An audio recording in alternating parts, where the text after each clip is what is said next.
नमस्कार दोस्तों, very good evening friend, this is Shekhar Mishra once again with you from Kanpur. चलिए आज के एक पुरानी जर्नी करते हैं। हम सभी को याद है सुशांत सिन्हा का जो आत्महत्या, अभी उसको हत्या बोलना उचित नहीं है क्योंकि वो अभी न्यायपालिका के अंदर वो केस चल रहा है। तो हम लोग ऐसे नहीं है कि किसी कंक्लूजन में पहुंचे without without without the knowing the facts of it. But जो दिख रहा है सुशांत सिन्हा से जो चैप्टर शुरू हुआ था, उसके बाद में बॉलीवुड में ड्रग माफियाज का चैप्टर शुरू हुआ।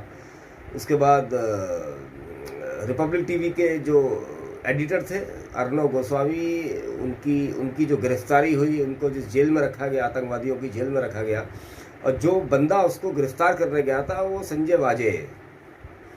आज वो बंदा संजय वाजे, आज एनआईए ने उसको अरेस्ट कर लिया है। और संजय वाजे जो है भाई साहब, ये संजय वाजे साहब अपने आप को बहुत बड़ा हीरो समझते थे एक समय पे। ये इनकाउंटर स्पेशलिस्ट के नाम पे इनकी ब्रांडिंग करी गई थी। ये एक केस था, एक पुलिस कस्टडी में एक आदमी की हत्या हो गई थी। इसके बाद इस आदमी को सस्पेंड कर दिया गया था। सस्पेंड करने के बाद इसने शिवसेना ज्वाइन करी, और जब गवर्नमेंट शिवसेना की नहीं थी तो फिर इसका कोई काम नहीं हुआ। बाद में जब शिवसेना की गवर्नमेंट आई और जब बाला साहब ठाकरे के सुपुत्र उद्धव ठाकरे, तो बाला साहब ठाकरे की पार्टी जो हिंदू अस्मिता की बात करती थी, मराठी अस्मिता की बात करती थी, ये उद्धव ठाकरे ये उसको एक सब इंस्पेक्टर टाइप के चरित्र को उसको क्राइम ब्रांच का प्रमुख बना देता है। और ये क्राइम ब्रांच का जो प्रमुख है, ये आप सारी घटनाएं देखें, जितनी घटनाओं की मैंने बात करी सुशांत सिन्हा से लेके, ये सब में मेन रोल प्ले कर रहा था। और जो आज की जो घटना है, मुकेश अंबानी जो भारत के जाने माने इंडस्ट्रिस्ट हैं, उद्योगपति हैं, जो भारत का नाम और भारत का रेवेन्यू बढ़ाने के लिए काम कर रहे हैं, उनके घर के सामने एक गाड़ी मिलती है, उसमें 20 जिलेटिन की छड़ें मिलती हैं विस्फोटक से भरी हुई। तो उसके जो गाड़ी के ओनर हैं मनसुख जी, उनको फिर ये स्कॉटलैंड पुलिस, जो अपने आप को स्कॉटलैंड पुलिस बोलती है, ये उसको फिर आत्महत्या बोलती है। ये यही लोग सुशांत सिन्हा की हत्या को आत्महत्या बोले, आज फिर मनसुख जी की हत्या को भी आत्महत्या बोल रहे हैं। ये मर्डरर हैं। ये महाराष्ट्र की गवर्नमेंट, जिसमें शिवसेना, कांग्रेस और एनसीपी शामिल है, ये लोगों की हत्याएं कराते हैं। इनका चरित्र समझिए। ये गवर्नमेंट नहीं है, ये हत्याएं करने वाले लोग हैं, और पुलिस की मदद से उसको आत्महत्या सिद्ध करने की कोशिश करते हैं। अभी तक की स्थिति देखते हुए हम सभी लोगों को यही लग रहा है। संजय वाजे जो मनसुख जी के मित्र थे, उनकी गाड़ी उनके ही पास थी। उनकी पत्नी ने ये कई बार बोला। उसके बाद में एनआईए का रोल आया, इन्होंने फिर एटीएस को दे दिया था। मतलब आप समझिए, ऐसा पहले होता था, जो आदमी क्राइम करे वही उसकी इन्वेस्टिगेशन कर रहा है। ये हालत है महाराष्ट्र गवर्नमेंट की। जो क्रिमिनल्स हैं वही उस क्राइम की इन्वेस्टिगेशन कर रहे हैं। ये महाराष्ट्र की हालत इन्होंने बना दी है। आज बहुत शर्म का विषय है, मेरे लिए शर्म का विषय है। जो शिवाजी महाराज, छत्रपति शिवाजी महाराज का जो एक उससे प्रोत्साहित होने वाले जो लोग हैं, इन लोगों ने उस राज्य को क्या बना के रख दिया है। they are working as a government and behaving like criminals।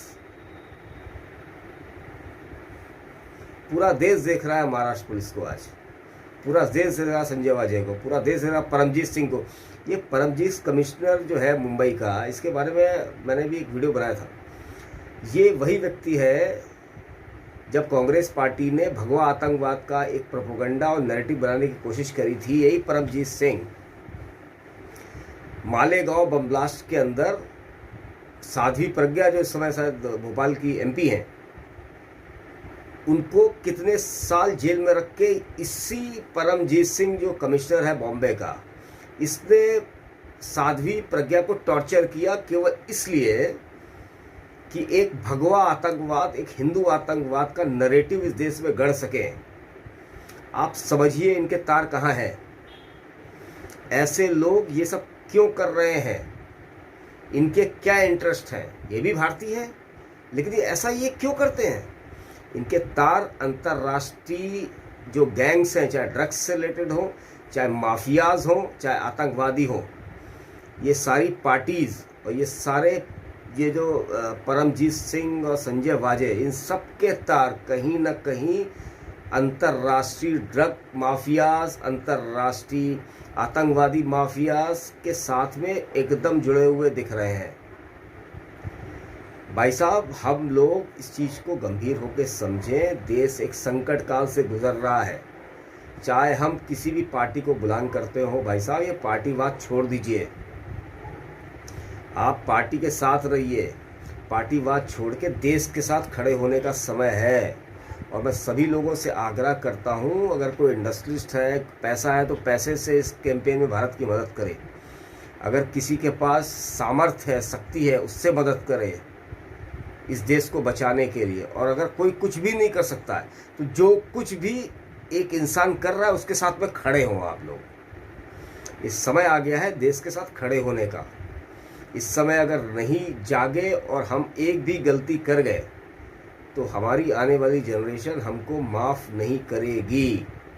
अब ये सब भी देखने के बाद अगर आपको कोई दूसरा नरेटिव समझ में आता है, तो गॉड ब्लेस यू, भगवान आपकी रक्षा करे। इतिहास आपको माफ़ नहीं करेगा।